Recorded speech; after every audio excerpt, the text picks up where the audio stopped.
시청자 여러분 안녕하십니까? 황셰프의 요리교실입니다. 이 주제가 저가산업의 흥행. 자, 무슨 말인가 하면 우리나라의 프랜차이즈 공화국이잖아요. 미국의 자본주의 전성기에 나타난 형태지요. 켄터키 프라이드 치킨이라든지 서브웨이라든지 맥도날드 햄버거라든지 이런 거죠. 유럽에 가면 프랜차이즈를 거부합니다. 그래서 유럽의 프랜차이즈 외식집이 별로 찾아보기가 어려워요. 자, 그런데 제가 요즘 경제 망했다 하니까 경제 망한다 하니 언제 망하냐고 저한테 비아냥거리는 똘끼 충만한 인간들이 있습니다. 경제 망했지요. 망했을 때 나타나는 첫 증거가 저가 프랜차이즈의 범람입니다.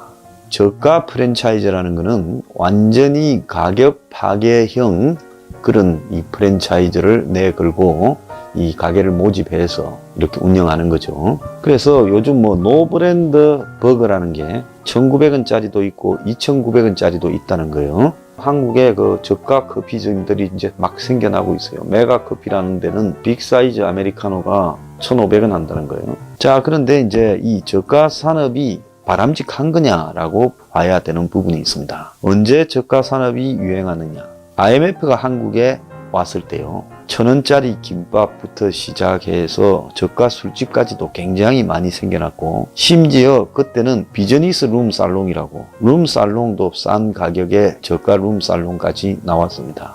자, 그래서 우리가 완전히 나라 경제가 붕괴될 때 저가 산업들이 화랑을 하고 있어요. 왜? 국민들이 쓸 돈이 없고, 그래서 외식이나 이런 부분에 사용할 수 있는 돈이 극히 제한되다 보니까 그런 서민들 주머니를 노리고 저가 산업이 유행하는 거예요.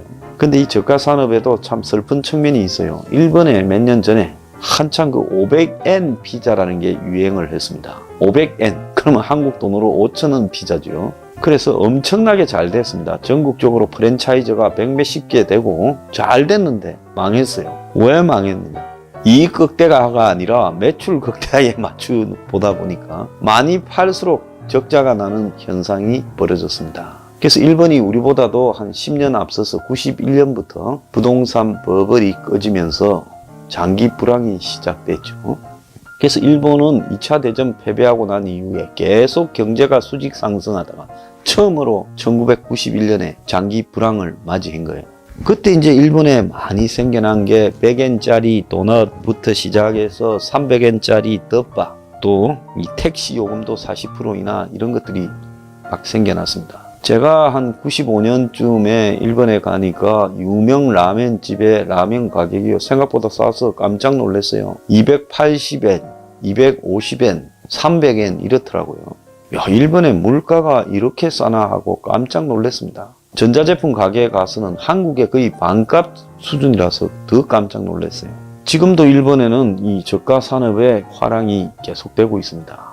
근데 저가 산업 중에서도 망하는 저가 산업도 많지요. 우리가 잘 아는 그 무지라고 부르는 무인양품, 그게 무인양품이 그 아무런 브랜드가 없는 노 브랜드짜리 옷이나 생활용품이잖아요. 그것도 이제 일본의 그 저가 정책에서 시작됐고, 유니클로도 그 일본 메이커지 않습니까? 그래서 유니클로에서 990원짜리 티, 1990원짜리 옥스퍼드 셔츠 이런 것들을 팔고 막 그러죠. 근데 유니클로가 한국에 와서는 가격이 조금 있습니다만은 일본에서는 저가 이런 가게로서 유니클로나 무인양품이 시작됐죠. 다이소도 마찬가지입니다.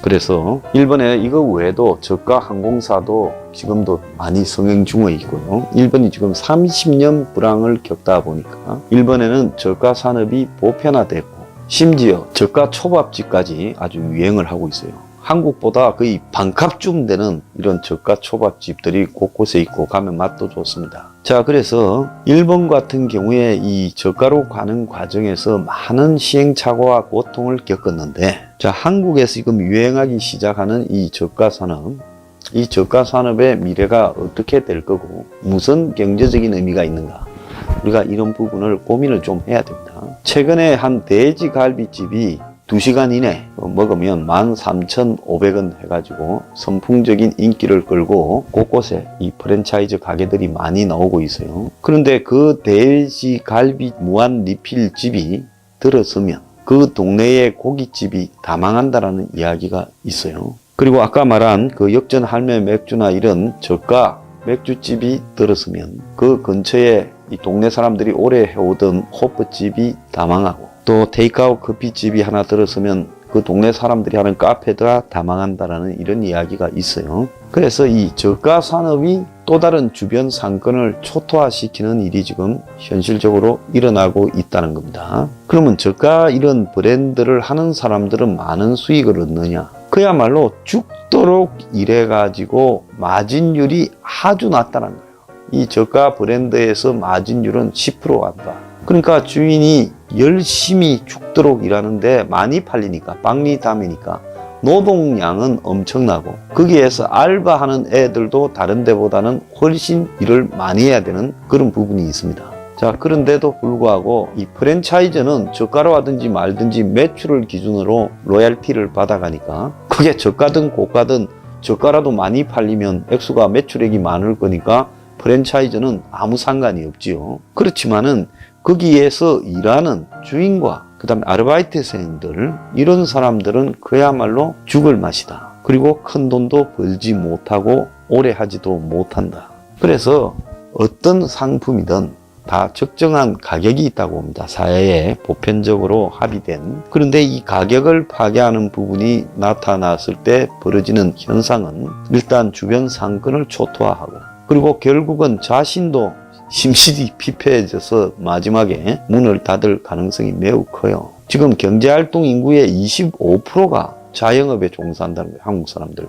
엄청난 자영업 숫자인데, 자, 나라 경제는 점점 안 좋아져서 이제 월급을 받거나 안정적인 소득을 얻는 사람들은 줄어들고, 또 이 소득 수준도 낮아져 가고 있습니다. 이제 그 속을 파고든 저가 상품이 단기적으로는 인기를 얻지만은 이것이 주변에 이제 상권을 초토화하면서 이웃 상인들을 폐업하게 하고, 또 결국 그 가게 주인도 오래 버틸 만한, 매출은 많지만 그야말로 빚 좋은 개살구죠. 그래서 자기도 망해갑니다. 그래서 지금 저가 프랜차이즈의 유행은 한국에도 이제 본격적인 IMF 같은 사태가 다가왔다. 두 번째로, 이것은 자기도 죽고 주변도 죽이는 일이 될 수 있다. 이런 부분에서 우리가 이게 가서 먹을 때는 싸다 이럴지 몰라도 이게 지속될 수 없는 구조를 가지고 있다는 것은 우리가 잘 알아야 되겠습니다.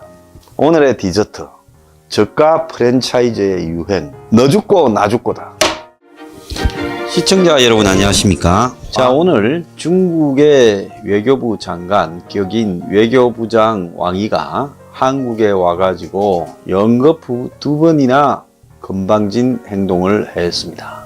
오늘 10시에 외교부 장관 공간을 방문하기로 했으면 한 5분 전에 도착해서 10시 한 1, 2분 전에 올라가는 부분이 원칙인데, 차가 막혔다라는 거짓말을 하면서 10시 24분에 나타났습니다. 신라호텔에서 광화문의 외교부 청사까지 시간이 그렇게 오래 걸렸을까요? 지각할 일이 있을까요? 없다고 봅니다. 출퇴근 시간도 아닌데요. 경찰이 또 경찰차로 아마 에스코트를 했을 거라고 봅니다. 자, 일부러 늦게 나타났고요. 그리고 강경화를 만나고 나오면서 기자들이 시진핑이가 언제 한국에 오느냐 물으니까 이 건방진 왕이가 뭐라 했는가 하면, 너들 다 마스크 쓰고 있지 않냐, 한국에 코로나가 잡혀야 올 거 아니냐라는 이런 시건방진 이야기를 했습니다. 자, 우리가 한번 거슬러 올라가 보세요. 한국에는 코로나라는 게 거의 없을 때, 중국에서 우한에서 코로나가 번지고 전국으로 퍼져나갔을 때, 한국의 이 문가리는 국경을 활짝 열어놓고 중국의 코로나 환자들이 다 한국에 왔다 갔다 하도록 놔두고 심지어 치료까지 다 해서 해줬습니다. 그랬는데 그때의 고마움은 조금 더 고맙다고 하지 않고 중국의 주석이 한국이 코로나 환자가 많아서 못 온다고 문가리의 K방역을 조롱했습니다. 그래도요, 머리를 조아르지 한마디 하지를 못하고 청와대, 더불어 거수기당, 그리고 더 나아가서 옆거래 실세들이 전부 왕이하고 한번 만나자고 줄을 서고 밥 먹는 약속이 2박 3일 동안 촘촘하게 잡혀 있습니다. 자, 여러분, 이 대목에서 우리가 한번 봐야 되겠지요. 2017년 그때 11월 달입니까? 문가리가 중국에 갔는데 중국이 의도적으로 문가리를 홀대했습니다. 문이 반중을 한 게 아니라 진중 중에 친사대주의를 했지요. 그러지 않습니까? 그런데도 약속을 해놓고 밥을 안 먹어주고 혼밥을 먹게 하고, 심지어 뭉가리가 지나가기 직전에 중국의 사설 경원 같은 놈들이 한국 사진 기자들을 주워 밟았습니다. 패버리고요. 얼굴이 터져서 피가 흐르도록 만들었습니다. 그리고 뭉가리가 오는 조건으로 중국이 요구하는 사드 배치 반대, 그리고 미사일 방어, 미국이 주도하는데 들어가지 않겠다.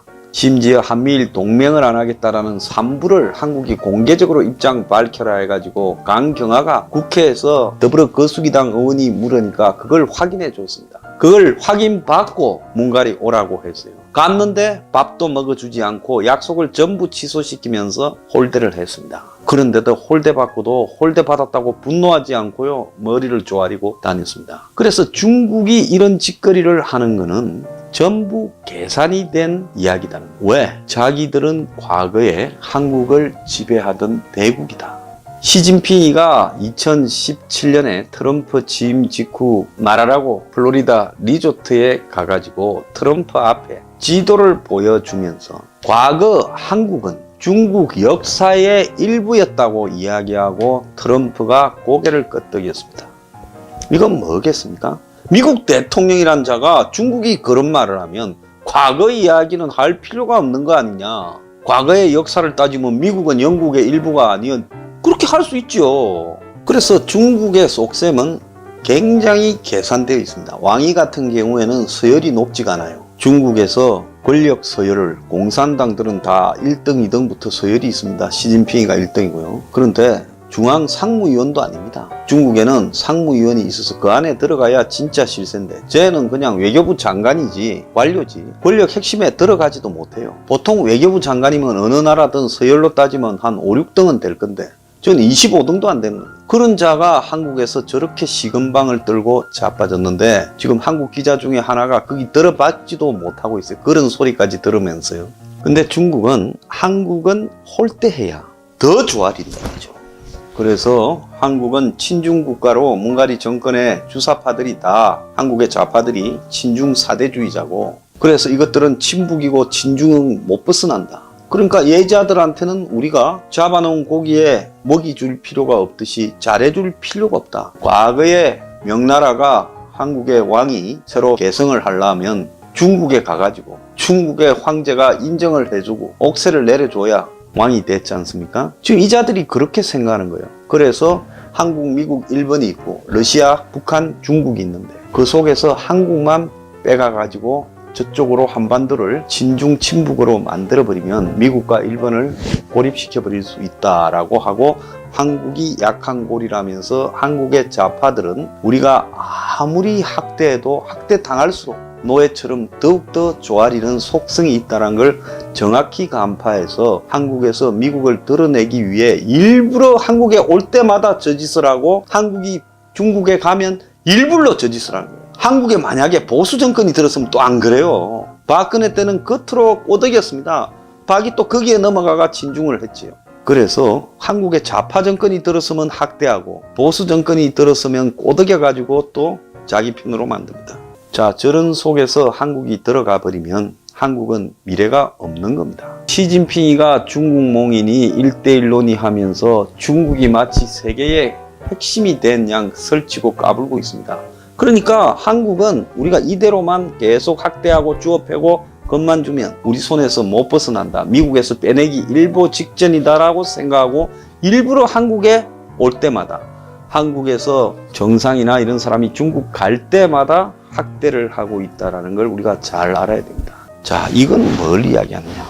중국이 끊임없이 한국을 길들이고 있다. 아마 바이든 체제가 와서 한국이, 미국이 동맹을 중요시해서 바이든이 한국을 끼워서 중국을 보호한다니까 더 한국에 학대를 하고 있는 겁니다. 근데 여기에서 중요한 거는요, 우리 내부에 자리 잡고 있는 사대주의 근성, 옛날에 중국에 조아리던 노예 근성이 결국은 이런 부분을 분노하지도 않고요, 받아들이고 있어요. 자, 우리가요, 중국이라는 부분에 과거에 한 20년 동안 돈에 눈이 멀어가지고 진실을 다 왜곡했습니다. 특히 민족주의를 강조하는 주사파들이 사대주의에 앞장서는 아이러니도 있었습니다. 이제 우리가 중국을 똑바로 보고요. 한국 사회가 중국에 더 침탈당하지 않도록 지금 보세요. 서울 변두리에 집들을 사들이고 강남에 집들을 사들여서 중국 주인 아파트에 한국 사람이 월세 내고 살고 있는 일이 지금 여러 군데서 벌어지고 있습니다. 한국 곳곳에 부동산들을 중국인이 투기했습니다. 이제 중국화되어가는 한국 사회예요. 우리가 스스로 의식을 똑바로 가지고 싸워 나가야 된다. 그러지 않으면 한국은 중국에 다시 속국이 된다는 겁니다. 오늘의 디저트. 중국하고 무조건 멀리해야 한국이 산다.